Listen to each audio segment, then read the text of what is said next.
everyone, myself Dr. Priyanka and I am one of the mentors for StudyMRCPI.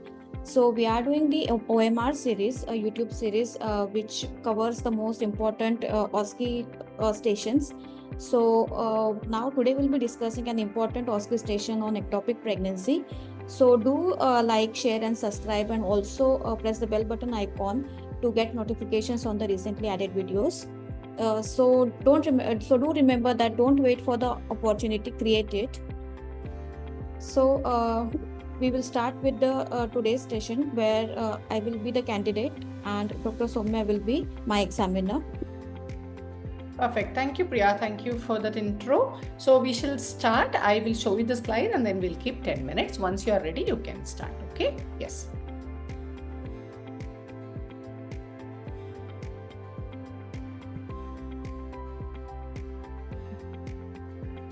Hello, I am Priyanka and I am one of the candidates for the exam. I have read the scenario and I am ready for the discussion. Okay. Yes. Can you please summarize the case for me? Yeah. So she's Mrs. Mary, who is 29 years old, 6 weeks of amenorrhea and having a positive pregnancy test. And she has come with complaints of early pregnancy, bleeding and pain. Okay. Yes. So in this scenario, when the patient comes to you, what are the differential diagnosis comes to your mind, and please justify? Yes. So as she has come in early pregnancy with complaints of pain and also spotting. So the main differential diagnosis will be divided into two types: the obstetric causes and the non-obstetric causes. So obstetric cause for early pregnancy pain and bleeding can be due to threatened miscarriage or ectopic pregnancy or a molar pregnancy, while non-obstetric causes can be due to an ovarian torsion or can be due to ureteric calculi or acute appendicitis, or sometimes in cases of PID. Okay, perfect. What additional history you want to gather from her so that you can decide your diagnosis? Yeah. So first, as she has come in emergency with pain and spotting, so first I would like to stabilize her and offer her some pain relief. And after that, I want to know additional history in the form her current complaints. So what are her current complaints? Since when is she having pain, and where exactly is the location and duration of pain? Also regarding her spotting, is it spotting or like is there any passage of clots? And also regarding her obstetric history, especially any previous pregnancies, any previous history of any ectopic pregnancy is very important, because that can also there is 1 in 10 chance of recurrence of ectopic pregnancy.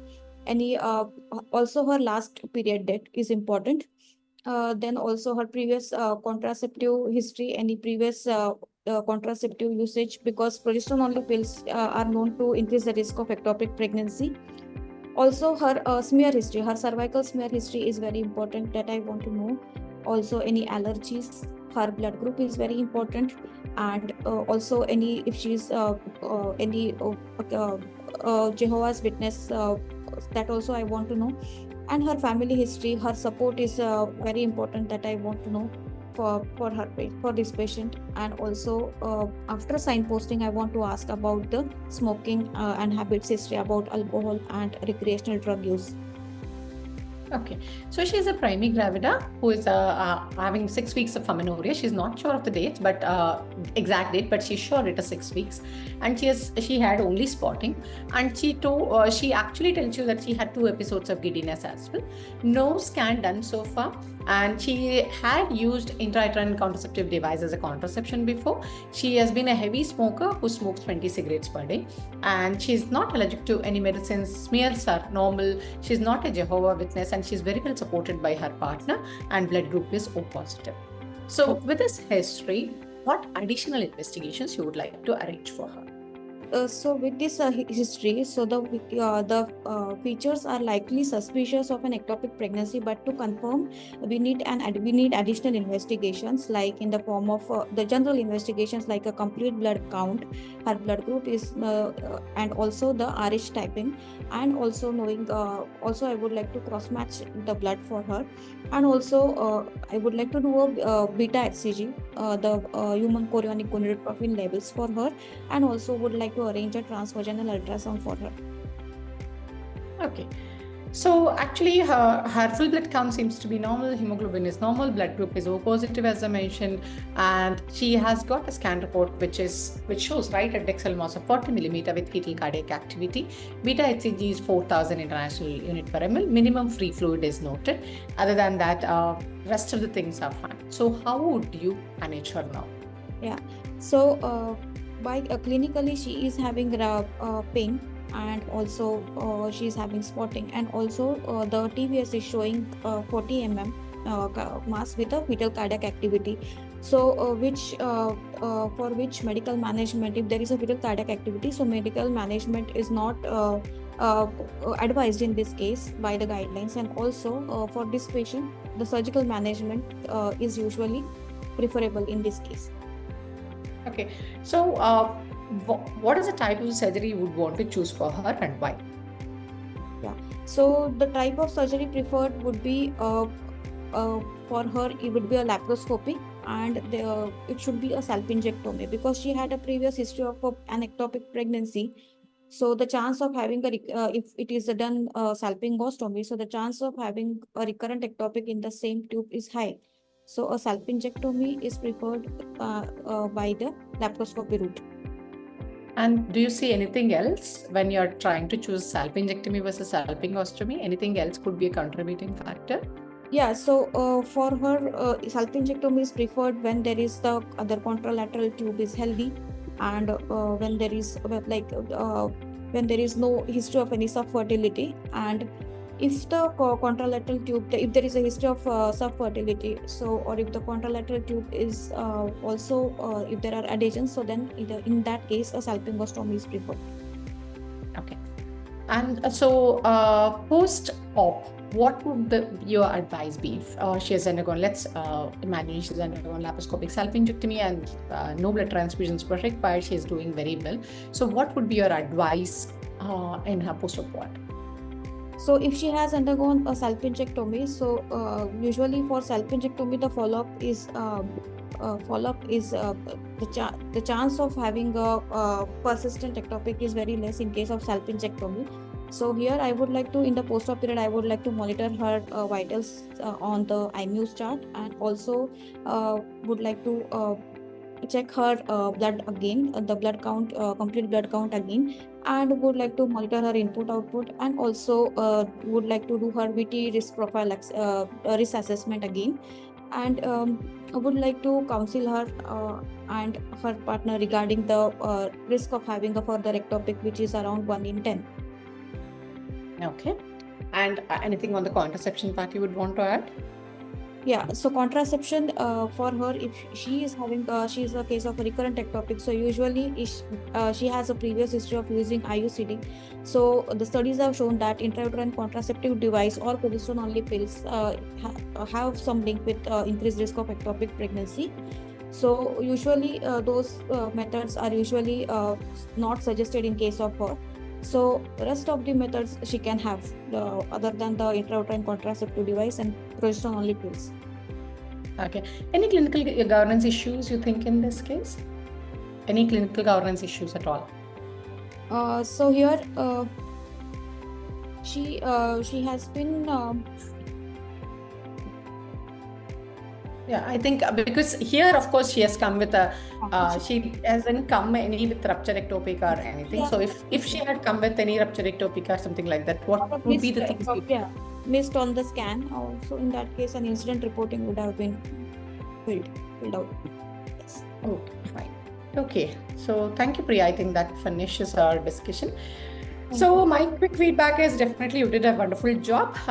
Only thing is few points in summarizing the case. You could have just told that I would want to take additional history and then, you know, I would want to examine and things like that.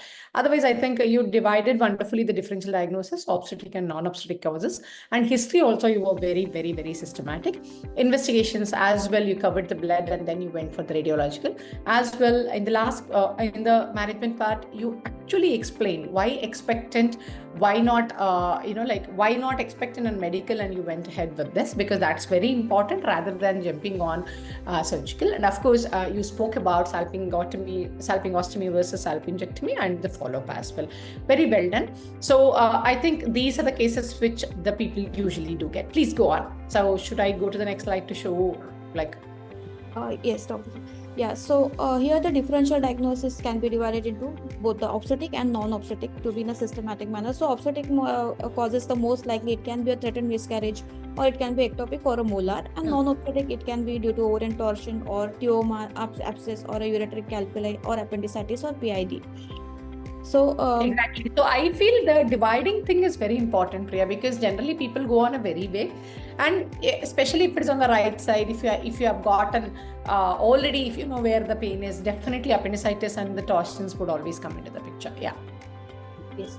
So the how they would present, so they can present in many ways. The patients with ectopic pregnancy, they can be asymptomatic and diagnosed on ultrasound when they have a routine ultrasound, or they can be come with presentation like a vaginal bleeding as in this patient, or they can come with lower abdominal pain, or they may have even GI symptoms without having any bleeding like diarrhea or vomiting, dizziness, and 5% may go into shock, and there can be signs like due to hemorrhage or hemorrhage due to hemorrhagic shock, there can be signs of pallor or tachycardia and hypotension, and the hemorrhage which irritates the diaphragm, that can also cause shoulder pain.